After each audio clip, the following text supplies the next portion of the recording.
I'm so bossy, and I so. All right. It's Thursday, and you know what that means. It's time for the Reading Room Thursday, your favorite day of the week. I took last week off. I do apologize for that. I really didn't announce it or anything like that, so I apologize for if anyone was waiting around, but thank you for coming back this week. We needed to have a little mid-season hiatus, if you will. I also want to apologize for the technical difficulties that we had on the previous week's episode. We have gotten it together. Jesus has fixed it, as well as Apple. My team is on it. And we're here to bring you the content every week. If you haven't subscribed yet, please make sure you do. Like this video, share it with your friends, tell your family, tell your grandma. She might like it. She might watch Bravo. She might like politics. She might like tea. She might be shady. So, thank you for coming back to this week's episode. I'm so excited to be back talking to all of you. So let's get into it, shall we? All right, shows to look out for. The season premiere of Below Deck is coming at you live next week on Tuesday, October 2nd. I love Below Deck. This is a really good show, like if you need something to watch, but it's also it's similar to like Real Housewives of Dallas. Like you can put it on and cook dinner and mop the floor and not miss too much, but there's a lot of really great one-liners. And I think if there was any show that I wouldn't want to break into reality television with, like this would be an easy one I could apply for. Like I think I'd be okay on a boat, and I would be like definitely the inside staff. I'd be like waiting on people and serving people and doing dinner service. I wouldn't be like outside scrubbing the poop deck or anything like that, but I would definitely like be bringing people some mangoes at 8 a.m. on a yacht in the middle of the Mediterranean. I could get into that movement.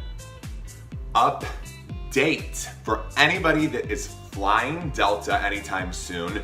Make sure that you're prepared for Delta's increased checked bag charge from $25 to $30. Okay? Now it's only $5, and it might be petty of me to bring it up, but to me, it's just unnecessary. Delta is one of the most expensive airlines in the world. They're claiming that this surcharge is due to the price of fuel increasing, which, be that as it may, their CEO still made millions of dollars the other year, like 1.4 or 2.2, I can't remember. I need to fact check that really quick, but I'm gonna post it up here. So anyway, to me, that's just a little shady. Okay, so you're gonna charge all of us extra $5 for baggage, but the CEO is making millions of dollars. Now I get it, he's the CEO. It's just not necessary. So I freaked out, but then I forgot I'm status next year, so I don't even have to worry about a checked bag fee. But until you make status and you're checking a bag, your $50 round trip checked bag fee is going from $50 to $60. Sorry people, just wanted to let you know.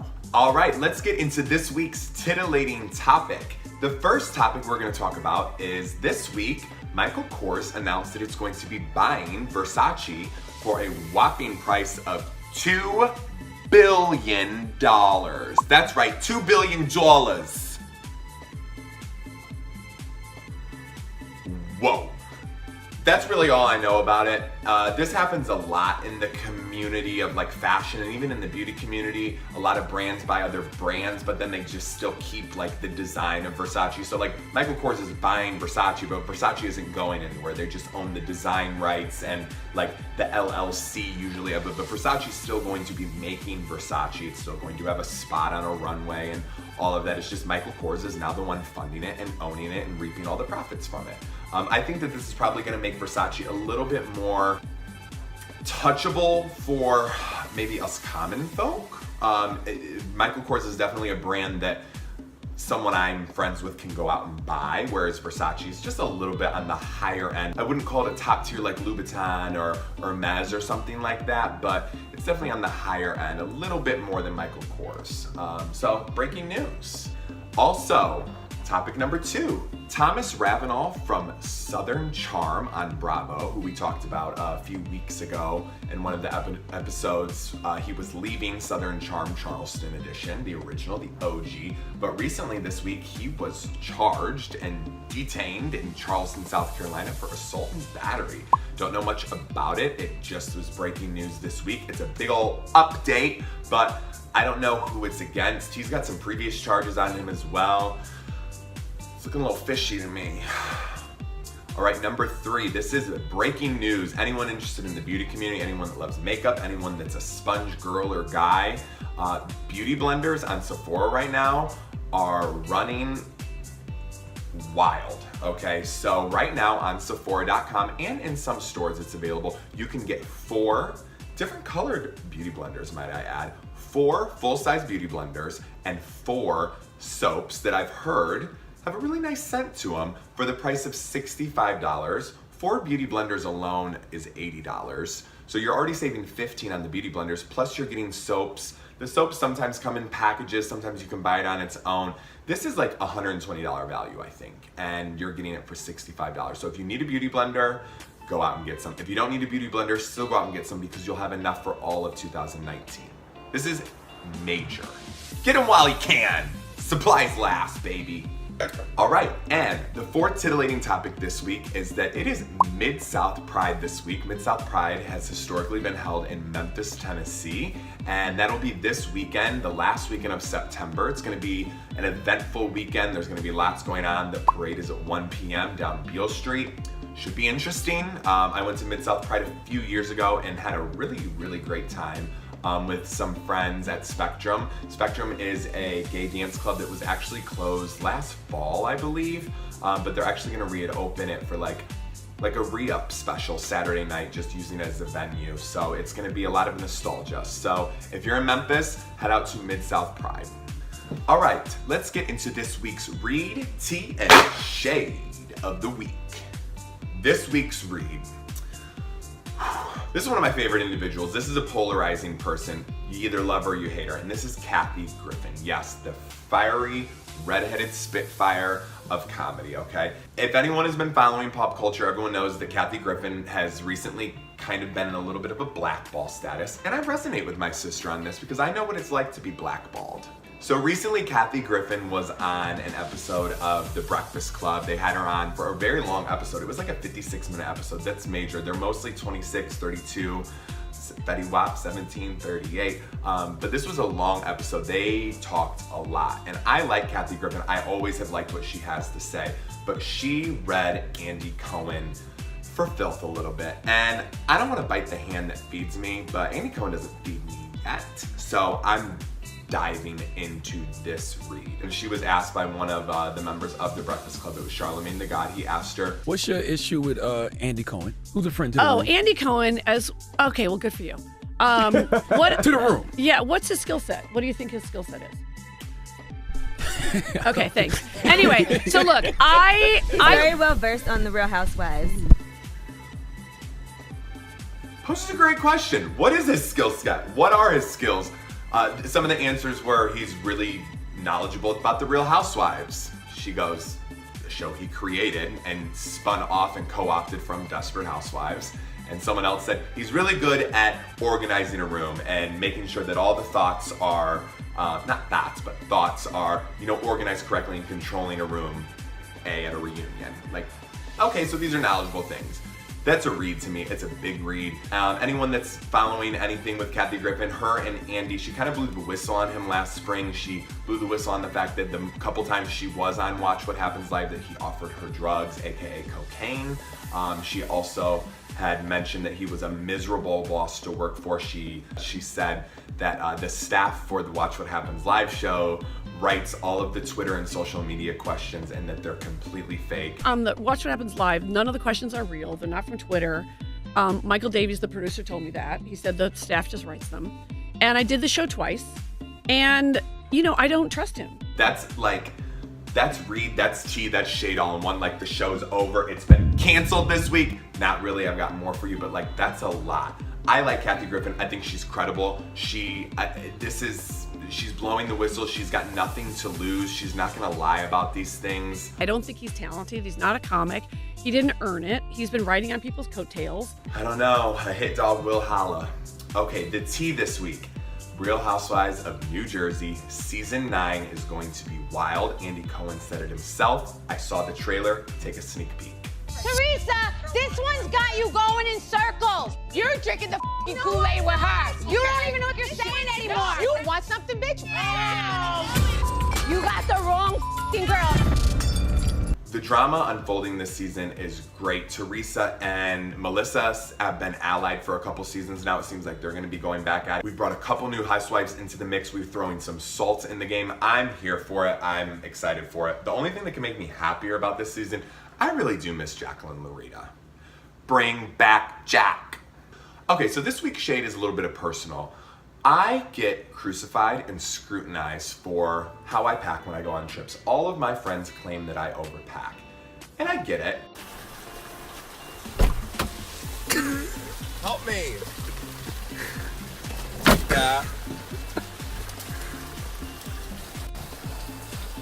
Why is he like this? I've only got one hand.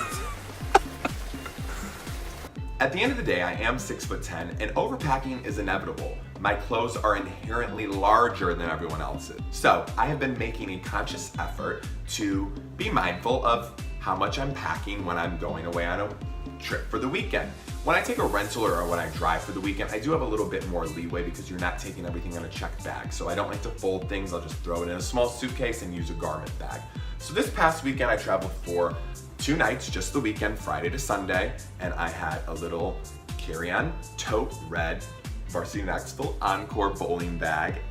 Shout out to Encore, sign up for your events, people. I had a garment bag with 6 garments in it. I had a black toiletry bag. I had a bag that contained like the alcohol and the things like needed to have fun for the weekend, just like a little carry-on beach bag. And then I had a small carry-on, like hard cased bag as well. I said bag 17 times, okay? So that is very light for me, okay? I usually can bring like a big, huge suitcase, 2 garment bags, a toiletry bag over here, a backpack, and like 17 fanny bags. That's light for me. And my friends, it still wasn't good enough. So I'm 27 years old.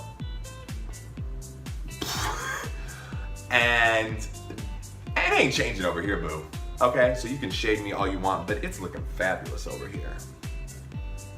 All right, let's get into the rose and thorn of the week. The rose this week is congratulations to 2 of my very good friends, Amber and TT, aka Tyler Tyrone, for getting married this past weekend in beautiful Southern Ohio. Congratulations, your day was beautiful. You both were beautiful. Hope you're having the best time in Punta Cana for your honeymoon. Thank you so much for including me in your special day. It really was an incredible time. My thorn, inversely, involves this wedding as well because during some very emotional, heartfelt, and important speeches that were being made by people of the wedding party, and more importantly, the incredible speeches from Tyler, the groom, there was a very large group of people that represent a very competitive cheerleading program in this nation that didn't seem to respect the procedures and the importance of speeches at a wedding, because there was a lot of talking and not a lot of listening. And let me tell you something, the L in lead is listen, okay? I was very, very disappointed that there was not much more respect shown to what the day was actually about, which was a wedding and celebrating holy matrimony. And instead, there was just a lot of clucking in the back. I don't know, do eagles cluck? It's time for some shout outs. I want to give a major shout out. It's a 2-week-old shout out, but nonetheless, it's still important. Abby and Greg Brumble, my amazing friends who live in La Porta Potty. No, my amazing friends from back home. I went home for my dad's wedding a couple weeks ago and I stayed with you guys. You guys were so hospitable and it was an amazing time. Abby, it was just like living together freshman year, except with your husband in your home that you own and not an apartment that we rent and have to move out of after a year and party at.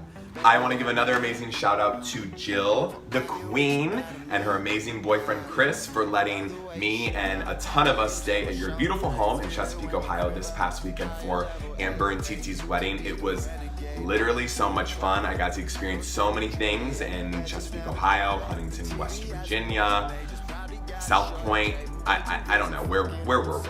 I have no idea, but it was beautiful. Your home was incredible. I have never slept so good on a couch in my entire life. So thank you so much for having us. That is it for this week's episode of the Reading Room Thursday. Please make sure you're subscribing, liking, and sharing. If there's anything that you want to hear more of or me to talk more about, please write that down in the comments below. I'll be happy to do that. I hope you all have an incredible weekend. September is about to be canceled. And October is literally, like, I can see it. October's right over there. It's right there. Okay? Have a great weekend. Be safe. Love you all, and see you next week. Stay tuned. Carrie, we're back at it. Oh, God. I gotta fact check this. Fuel prices increasing. City. Ramble Robertson. Call me Ramble Robertson. Pause. Pause for the cause. It's freaking hot in here still. They're claiming that the surcharge is... All right. Ooh, stop saying all right. Cut the hot dogs out. Cut it! Ah! Ooh. Ooh. I think it's too hot at night. All right, true tea with Troy. Did you know that there is a difference between highway and freeway? At a particular age that I'm at, I'm just now really learning that there's a clear definition. So a highway is a main road that connects cities and towns with one another, and then an expressway or a freeway is a road that's more of an express highway. So a lot of times people use these words interchangeably, and it's kind of incorrect. So, like a freeway is something you can't stop on. There's no stop signs, unless you're in Memphis. You're stopped all the time. And then a highway, doesn't necessarily mean, you exit on and off, it's going through city. I don't know. True tea with Troy. It's good to know. Use your words correctly, people.